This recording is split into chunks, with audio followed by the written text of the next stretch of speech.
তো হ্যালো বন্ধুরা, উপর সংসারে তোমাদের সবাইকে স্বাগত। তো দেখতেই পাচ্ছ এখানে আমি পেঁয়াজ, বাঁধাকপি, ধনেপাতা, পেঁয়াজ আর ধনেপাতাটা ভালো করে আমি নুন দিয়ে মেখে নিয়েছি, আর ওখানে বাঁধাকপি হালকা করে ভাপিয়ে রেখে দিয়েছি। তো বন্ধুরা চলো পকোড়া বানিয়ে নিই এই সব উপকরণ দিয়ে। তো তোমরা দেখতে থাকো। পেঁয়াজ আর বাঁধাকপিটা আমি ভালোভাবে একটু নুন আর একটু খাবার সোডা দিয়ে মেখে রেখে দিয়েছি। তো চলো এর মধ্যে আমি দিয়ে দিলাম বাঁধাকপি, ভাপানো বাঁধাকপিটা। দেখতে পাচ্ছ এখনো ধোঁয়া উঠছে হালকা হালকা। তো চলো মেখে নিয়েছি আমি। এরপর আমি কি কি উপকরণ দিই সেটা দেখো। একটু চাল গুঁড়ি দিয়ে দিলাম, একটু বেসন দিয়ে দিলাম,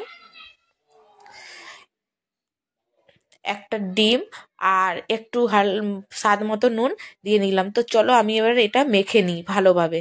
তো বন্ধুরা দেখো আমি মেখে নিয়েছি এটা। তো চলো গরম গরম পকোড়া ভেজে মুড়ির সাথে পরিবেশন করে দিই।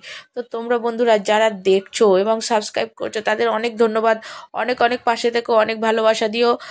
তোমাদের জন্য আমি এত দূর আসতে পেরেছি। তা আমারও ভালো লাগে যে তোমরা আমার ভিডিও দেখছো বলে আমারও ভিডিও আপলোড দিতে ভালো লাগছে, ভিডিও করতে ভালো লাগছে। তো বন্ধুরা আমি তেলটা গরম করে একটা একটা করে আমি পকোড়ার আকারে মানে বড়ার মতো ছেড়ে দিলাম। তো ভালোভাবে ভাজা হয়ে গেলে আমি তুলে নেব। তো চলো দেখো একটা পিঠ আমি ভেজেই নিয়েছি, তো উল্টে দিয়েছি আর একটা পিঠ। এইটাও ভাজা হলে আমি তুলে নেব। হালকা আঁচে ভাজছি আমি। তেলটা প্রথমে ফার্স্ট গরম করে নিয়েছিলাম।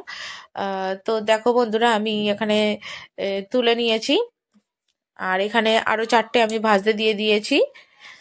তো তোমরা যারা দেখছো এখনো সাবস্ক্রাইব করোনি বা লাইক করোনি, সব করে একটা সাবস্ক্রাইব আর লাইক করে দাও, আর বেল আইকনটা প্রেস করে দাও যাতে আমার সব ভিডিওগুলো যায়। তো চলো বন্ধুরা আজকে এইটুকুই, টাটা বাই বাই।